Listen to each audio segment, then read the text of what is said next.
What was your first reaction reading the script? Was it an easy character to grasp immediately? Reading the script was a very emotional experience for me. Just all the the subject matter that we're dealing with in this film, and just kind of what the individual characters are facing in their lives, and what they're being confronted by is very intense and very emotional, and then ultimately, of course, incredibly cathartic. And what really struck me about the character that I play is she's actually really a peripheral character. I mean, she's involved in the George storyline, which is, Matt Damon's storyline, and she comes in like halfway through the film, and at first, she's just this when you meet her, she's just this girl that he's taking a cooking class with, that you see there's a flirtation between them, and then as this burgeoning romance unfolds, you realize that there's much more kind of underneath the surface for her. And what I found great is that we have these three storylines that all have very clear conclusions, and then for her, even though it's just a handful of scenes, she too also has quite a dynamic arc, and so that speaks to Peter Morgan's screenwriting ability, and just his ability to create a character so fully in just a moment.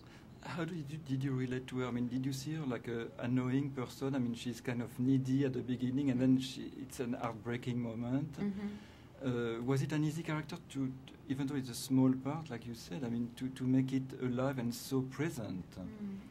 Well, it was a little bit tricky initially, just because just in my own thinking, because I wanted her to be winning enough that the audience wasn't like, ugh.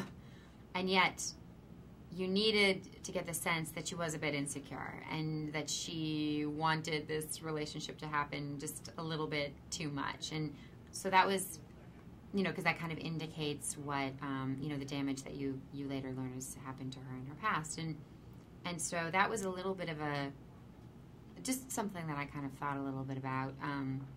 But ultimately, in doing it, because Clint is so easygoing and such a great filmmaker, he creates a nurturing environment on set where you just things kind of happen quite naturally, and you don't have to think about it too much.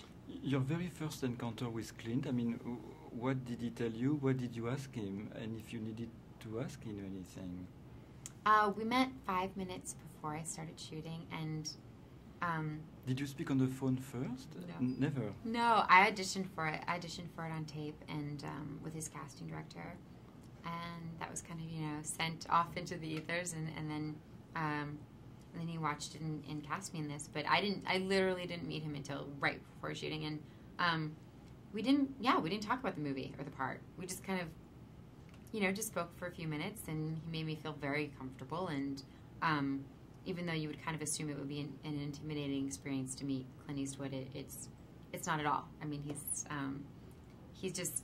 so at ease himself that you naturally have to be that way with him. And then he just kind of let us do the scene without saying anything. What does hereafter mean for you? What the meaning for you of hereafter, the world?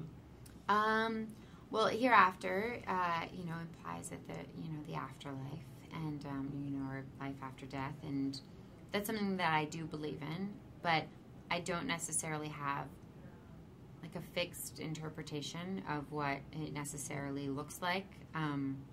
So I appreciated that this film didn't imply anything too specific, because in that way it's. It remains a story that can include everyone. It's not kind of aiming for a specific kind of audience in any way. Because ultimately, at the end of the day, yes, that is a subject matter that is very prominent, thematically, but this is a love story.